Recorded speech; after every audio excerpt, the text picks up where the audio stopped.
नमस्कार जन उत्तराखंड में आप सभी का स्वागत है। मैं हूं प्रभात। सबसे पहले नजर हेडलाइंस पर।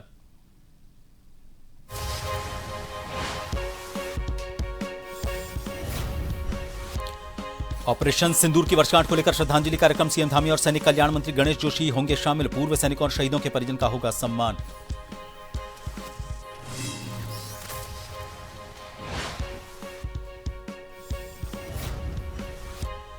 नितिन नवीन का इसी महीने उत्तराखंड दौरा प्रस्तावित। मुख्यमंत्री धामी ने दिया चारधाम यात्रा में आने का निमंत्रण। प्रदेश से लेकर बूथ स्तर तक की तैयारियां भी परखेंगे राष्ट्रीय अध्यक्ष।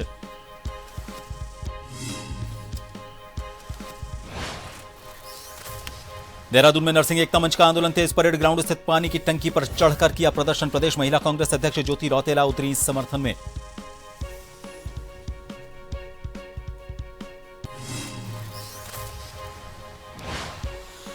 आगामी मानसून सीजन को लेकर राज्य आपदा प्रबंधन सतर्क। मॉक ड्रिल का किया जा रहा आयोजन। लोगों को जागरूक करने के लिए विभिन्न कार्यक्रम।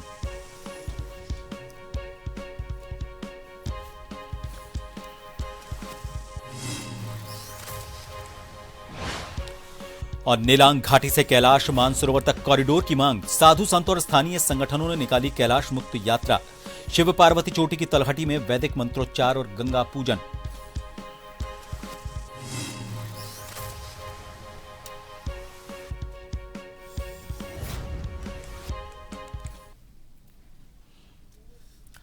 देहरादून में आज ऑपरेशन सिंदूर की वर्षगांठ को लेकर सैनिक कल्याण विभाग द्वारा विशेष श्रद्धांजलि कार्यक्रम हुआ।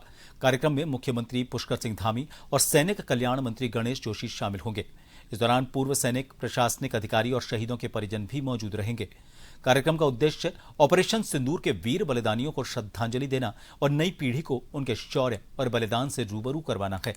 सैनिक कल्याण विभाग ने कार्यक्रम की सभी तैयारियां पूरी कर ली हैं।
कार्यक्रम को लेकर ज्यादा जानकारी लेंगे देहरादून से हमारे संवाददाता यशदीप आर्य इस वक्त फोन लाइन पर बने हुए। यशदीप, ऑपरेशन सिंदूर की वर्षगांठ एक ऐसा सुनहरा मौका जिस सिर्फ पाकिस्तान को नहीं पूरी दुनिया को एक मैसेज भारत की तरफ से दिया गया था कि कभी भी जो आतंकवादी घटनाएं हैं उनको भारत सहन नहीं करता है और ना ही सहेगा। आज इसकी पहली वर्षगांठ है। जो कार्यक्रम आयोजन किया जा रहा है उसको लेकर ज्यादा जानकारी आपसे चाहेंगे। जी, आज ऑपरेशन सिंदूर की बरसी पर जो आयोजित कार्यक्रम है उसे बहुत ही ज्यादा खास माना जा रहा है, क्योंकि देहरादून से ये बहुत ही बड़ी खबर आज की देखने के लिए मिल रही है कि ऑपरेशन सिंदूर जो गौरवशाली बरसी है उसके अवसर पर सैनिक कल्याण विभाग के द्वारा एक विशेष श्रद्धांजलि का कार्यक्रम जो है उसका आयोजन किया जा रहा है। वहीं इस कार्यक्रम में मुख्यमंत्री पुष्कर सिंह धामी व सैनिक कल्याण मंत्री गणेश जोशी जो है वो खुद मौजूद रहेंगे। इसमें कार्यक्रम का जो मुख्य उद्देश्य है वो ऑपरेशन सिंदूर के द्वारा हुए अदम्य से साहस और वीरता से परिचय देने वाले जाबाज जो सैनिक हैं उनको श्रद्धांजलि अर्पित करना इस कार्यक्रम का मेन मोटिव रहेगा। कार्यक्रम में विभागीय अधिकारी, बड़ी संख्या में पूर्व सैनिक, शहीदों के परिजन और गणमान्य लोग शामिल होंगे। साथ ही साथ सैनिक कल्याण विभाग की ओर से कार्यक्रम की सभी तैयारियां जो है वो भी पूरी कर ली गई है। पूरे आयोजन में देशभक्ति और सम्मान का माहौल देखने को मिलेगा। वहीं वीर प्रशस्ता धारा उत्तराखंड के उन बेटों को भी याद किया जाएगा जिन्होंने देश की रक्षा के लिए अपना सर्वोच्च बलिदान दिया। वहीं इस अवसर पर शहीदों के परिजनों को भी सम्मानित किए जाने की संभावना देखने के लिए मिल रही है। साथ ही साथ नई पीढ़ियों में सैनिकों की वीरता, त्याग, राष्ट्र सेवा और भावना से प्रेरित करने का प्रयास भी साथ ही साथ किया जाएगा। साथ ही साथ सरकार और सैनिक कल्याण विभाग का यह भी कहना है कि इस आयोजन ना केवल शहीदों की स्मृतियों को जीवित रखता है बल्कि युवाओं में देशभक्त और सेना के प्रति सम्मान की भावना भी मजबूत करता है। वहीं फिलहाल देहरादून में कार्यक्रम को लेकर खासा उत्साह देखने के लिए मिल रहा है और थोड़ी देर में कार्यक्रम की जो औपचारिक शुरुआत है वो शुरू हो जाएगी। जी बहुत शुक्रिया यश जी तमाम जानकारी के लिए। तो पहला वर्षगांठ या हम ऑपरेशन सिंदूर की उसे सेलिब्रेट यहां पर कर रखे हैं और इस कार्यक्रम में सम्मान किया जाएगा शहीदों के परिवारों का, शहीदों को श्रद्धांजलि दी जाएगी। इसमें गणमान्य लोग शामिल होंगे। मुख्यमंत्री पुष्कर सिंह धामी भी इस कार्यक्रम में शामिल होने के लिए पहुंचेंगे। भाजपा के राष्ट्रीय अध्यक्ष नितिन नवीन इसी महीने उत्तराखंड के दौरे पर आ सकते हैं। मुख्यमंत्री पुष्कर सिंह धामी और भाजपा प्रदेश अध्यक्ष महेंद्र भट्ट ने उन्हें चारधाम यात्रा में शामिल होने का निमंत्रण दिया है। दौरे के दौरान नितिन नवीन प्रदेश संगठन की तैयारियों की समीक्षा करेंगे और बूथ स्तर तक पार्टी की मजबूती का फीडबैक लेंगे। माना जा रहा है कि आगामी चुनावी रणनीति और संगठन विस्तार को लेकर अहम बैठकें हो सकती हैं।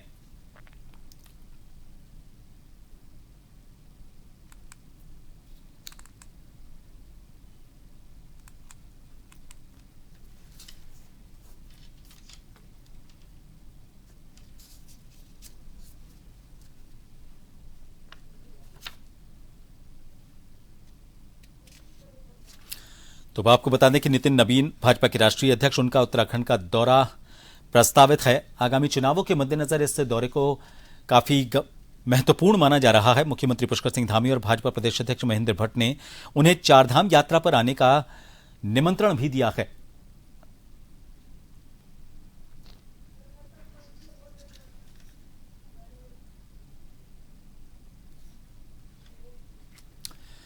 और इस खबर को लेकर ज्यादा जानकारी लेंगे। देहरादून से bureau chief SN Pant ji हमारे साथ जुड़ चुके हैं।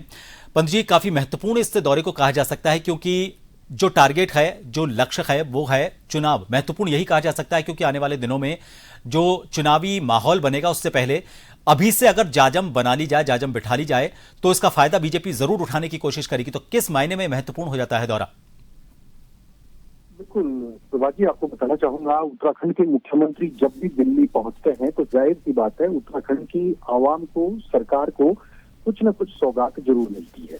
लेकिन जब वर्ष चुनावी चल रहा हो, 2027 विधानसभा चुनाव नजदीक हो, ऐसे में दिल्ली जाना, दिल्ली जाकर के केंद्रीय नेताओं से मुलाकात करना, पार्टी आलाकमान से मुलाकात करना, जो अपने आप में ये बताने के लिए काफी है कि मुख्यमंत्री खुद चाहते हैं कि केंद्रीय नेतृत्व उत्तराखंड आए और उत्तराखंड आने के बाद सरकार और संगठन में बेहतर तालमेल की अपनी रिपोर्ट जो मुख्यमंत्री उनको देना चाहते हैं उसको ग्राउंड पर जिस वस्तु स्थिति के तहत उसको महसूस करें। और उसके बाद क्योंकि बूथ लेवल का कार्यकर्ता कैसे मजबूत होगा, संगठन के क्या कार्यक्रम चलाए जाएंगे, जो अब 6 से 7 महीने का समय शेष रह गया है, तो ऐसे में केंद्र सरकार और राज्य सरकार की तमाम योजनाओं का लाभ अंतिम छोर पर बैठे हुए व्यक्ति को मिला है कि नहीं मिला है, कार्यकर्ताओं के माध्यम से लोगों की समस्याओं को सुना जाए, अलग अलग टोली बैठकें की जाए, अलग अलग लोगों की समस्याओं से संबंधित कहीं पर अगर संगठन स्तर से लगता है कि सरकार को इस डायरेक्शन में दिशा निर्देश देना है तो सरकार उस पर भी काम करेगी। ये बयान में मुख्यमंत्री पुष्कर सिंह धामी पहले दे चुके हैं।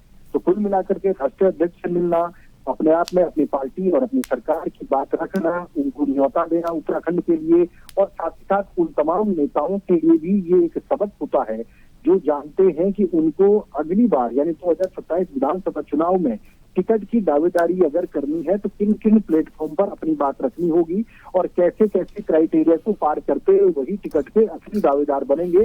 पार्टी आलाकमान क्या तय करेगा, उसका सर्वे किस रूप में देखा जाएगा, जिताऊ कैंडिडेट आधार होगा या फिर उनका अपना जनाधार ही उनको आगे बढ़ाएगा या फिर सरकार में बेहतर जिम्मेदारी के साथ उन्होंने पब्लिक के लिए डिलीवरी सिस्टम को डेवलप किया है, काम किया है।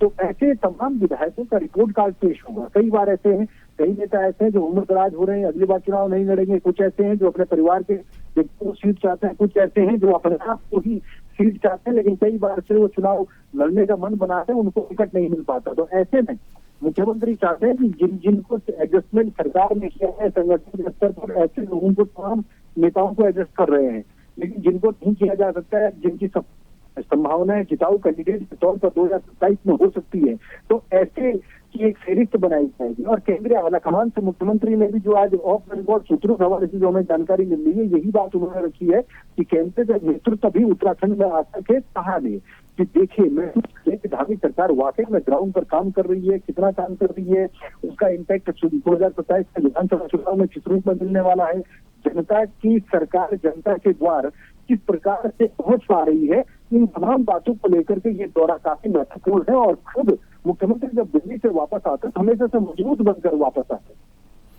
बहुत शुक्रिया पंत जी तमाम जानकारी देने के लिए। तो काफी महत्वपूर्ण कई मायनों में, चूंकि चुनाव भी आने वाले हैं और कैसे चुनावों से पहले हर व्यक्ति तक पहुंच बनाई जाए और इसके लिए कार्यकर्ताओं से लेकर जो पदाधिकारी हैं उनकी क्या रणनीति होनी चाहिए, इसे भी सुनिश्चित किया जाएगा। और इसी मायने में नितिन नवीन का ये जो दौरा है उत्तराखंड का, ये काफी महत्वपूर्ण कहा जा सकता है।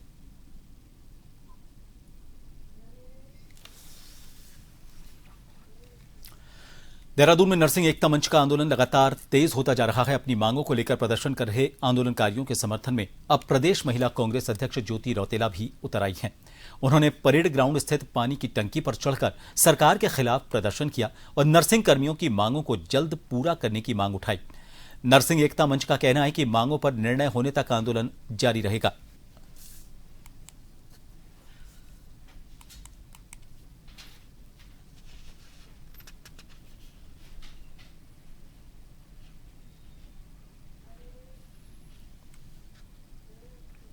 उत्तराखंड में आगामी मानसून सीजन को देखते हुए राज्य आपदा प्रबंधन विभाग पूरी तरह से सतर्क नजर आ रहा है। विभाग की ओर से राहत और बचाव कार्यों को और ज्यादा प्रभावी बनाने के लिए लगातार तैयारियां की जा रही हैं, ताकि किसी भी आपदा की स्थिति में तुरंत कार्रवाई की जा सके। आपदा सचिव विनोद कुमार सुमन ने कहा कि राज्य सरकार मानसून को लेकर हर स्तर पर तैयारी कर रही है। उन्होंने बताया कि विभाग लगातार मॉक ड्रिल कर रहा है और लोगों को जागरूक करने के लिए विभिन्न कार्यक्रम भी चलाए जा रहे हैं। के लिए हम लोग लगातार तैयारी कर रहे हैं, लगातार मॉक ड्रिल हो रही है, लगातार जागरूकता कार्यक्रम करा रहे हैं, जो और कार्रवाई करनी है हम लोग कर रहे हैं। इस वर्ष बरसात संभावना औसत से कम है। जो आईएमडी ने जारी की सूचना, इसके अकॉर्डिंग जो बरसात होती है थोड़ी कम होगी, तो ऐसे में खतरा भी थोड़ा सा कम रहेगा। इसके बावजूद जो मौसम में परिवर्तन आया है वो ये आया है कि आजकल बहुत सीमित अवधि में 1 घंटे 2 घंटे के लिए बहुत अधिक बरसात हो जा रही है और ऐसे में नुकसान ज्यादा होता है वहाँ पे। तो इससे बचने के लिए यही है कि जागरूकता लोगों के मध्य फैलाई जाए, लोगों को समय से चेतावनी जारी की जाए। और हम लकी हैं कि सेल ब्रॉडकास्ट भारत सरकार ने लागू कर दिया है। सेल ब्रॉडकास्ट के माध्यम से हम लोगों को एक साथ एक क्षेत्र विशेष में जितने लोग रहते हैं सबको एक साथ एक क्लिक पे हम सूचना दे सकते हैं और लोग अपना बचाव कर पाएंगे। डीएम मयूर दीक्षित के निर्देशन में डीपीआरओ अतुल प्रताप सिंह की अभिनव पहल सामने आई। अब रविवार को मिनी सचिवालय में राष्ट्र निर्माण केंद्र की थीम पर प्रेरणादायी गतिविधियां चलेंगी। हरिद्वार जनपद की ग्राम पंचायतों में बने मिनी सचिवालय अब केवल प्रशासनिक कामों तक सीमित नहीं रहेंगे, बल्कि बच्चों के चरित्र निर्माण और नैतिक शिक्षा के केंद्र के रूप में भी विकसित किए जाएंगे। इस पहल का परीक्षण भी रावली महदूद गांव में सफलतापूर्वक किया गया। आपको बता दें, जिला पंचायती राज अधिकारी अतुल प्रताप सिंह द्वारा जारी आदेश के तहत पहले चरण में 25 मिनी सचिवालयों में राष्ट्र निर्माण केंद्र संचालित किए जाएंगे। यहां कक्षा 1 से 5 तक के बच्चों को नैतिक शिक्षा, राष्ट्रभक्ति, सामाजिक बुराइयों से बचाव, खेलकूद और प्रेरणादायी गतिविधियों से जोड़ा जाएगा। कार्यक्रम हर रविवार या फिर अवकाश के दिन सुबह 9 से 11 बजे तक होगा।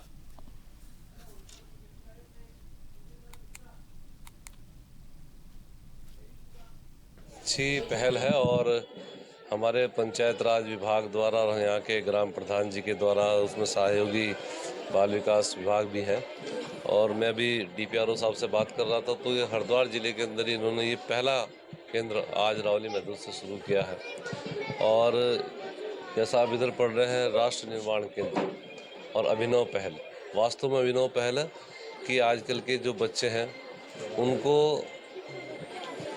कहानियों के माध्यम से, पिक्चर्स के माध्यम से संस्कार देने का काम जो आज की आवश्यकता है। एक विचार मेरे मन में आया कि अभी हमने क्या किया कि पिछले दिनों रजत जयंती के उस पर जो हमारे राज्य का रजत जयंती था, उसमें 25 जो हमारे पुराने अनुपयोगी पंचायत भवन थे उसमें हमने मिनी सचिवालय बनाया और मिनी सचिवालय को बना करके उनको सोमवार को जब जिलाधिकारी महोदय की अध्यक्षता में जिले की बैठक होती है जन सुनवाई की, तो उनसे वो सारे पंचायत भवन को और वहाँ पे जो ग्रामीण जन है उनको ऑनलाइन जोड़ करके मिनी सचिवालय को क्रियान्वित किया।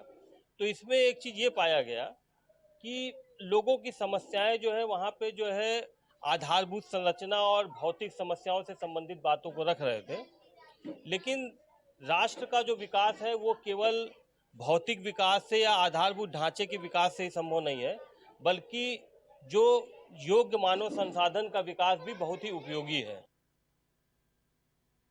चंपावत प्रकरण को लेकर भाजपा महिला मोर्चा ने जिला मुख्यालय रुद्रप्रयाग में कांग्रेस के खिलाफ जोरदार प्रदर्शन करते हुए पुतला दहन किया। इस दौरान भाजपा जिलाध्यक्ष भारत भूषण भट्ट, विधायक आशा नौटियाल, महिला मोर्चा जिलाध्यक्ष सुमन जमलू की मौजूद रखे। प्रदर्शन के दौरान विधायक आशा नौटियाल ने कांग्रेस पर जनता को गुमराह करने और भ्रम फैलाने का आरोप लगाया। उन्होंने कहा कि कांग्रेस बिना किसी जांच और ठोस तथ्यों के भाजपा कार्यकर्ताओं और पार्टी की छवि खराब करने की कोशिश कर रही है। उन्होंने इसे दुर्भाग्यपूर्ण बताते हुए कहा कि कांग्रेस जनहित के मुद्दों पर राजनीति करने के बजाय षड्यंत्र और भ्रामक प्रचार में लगी हुई है।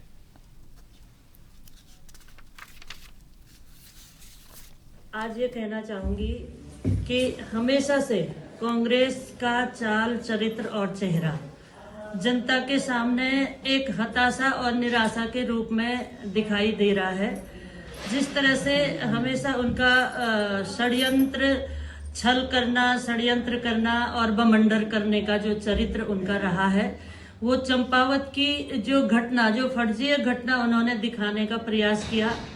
आज उस विषय पे यहाँ पे चर्चा करना चाह रही हूँ कि एक बेटी के लिए जिस तरह से कांग्रेस ने षड्यंत्र रच करके उस बेटी के प्रति जो आरोप लगाए हैं और उसमें भी एक भारतीय जनता पार्टी के को टारगेट करके षड्यंत्र रचने का काम किया है। इससे घिनौना काम कुछ भी नहीं हो सकता। रुख करेंगे देहरादून का, जहां पर ऑपरेशन सिंदूर की पहली वर्षगांठ पर कार्यक्रम का आयोजन किया जा रहा है। मुख्यमंत्री पुष्कर सिंह धामी इस कार्यक्रम में पहुंचे हुए हैं। सीधी तस्वीरें देहरादून से।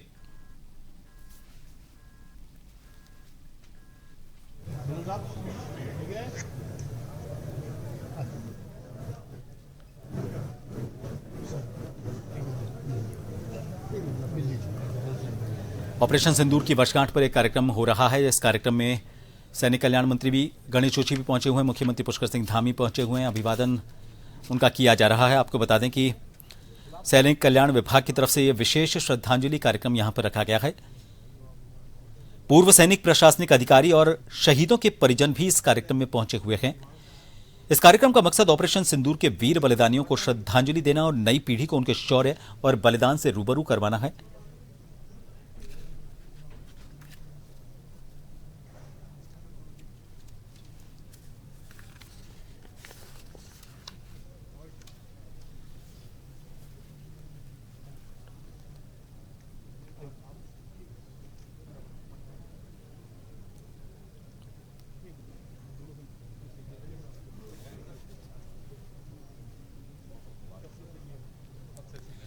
सैनिकों को, शहीद सैनिकों को सम्मान देने के लिए इस कार्यक्रम का आयोजन किया जा रहा है।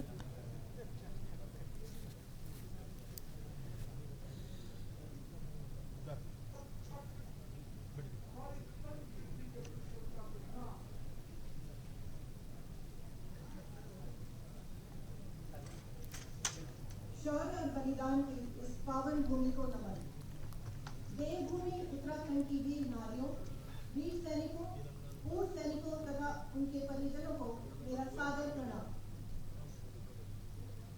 अब मैं आप सबसे निवेदन करती हूँ कि कृपया राष्ट्रगीत एवं राष्ट्रगान के लिए अपने अपने स्थान पर खड़े हो जाएं।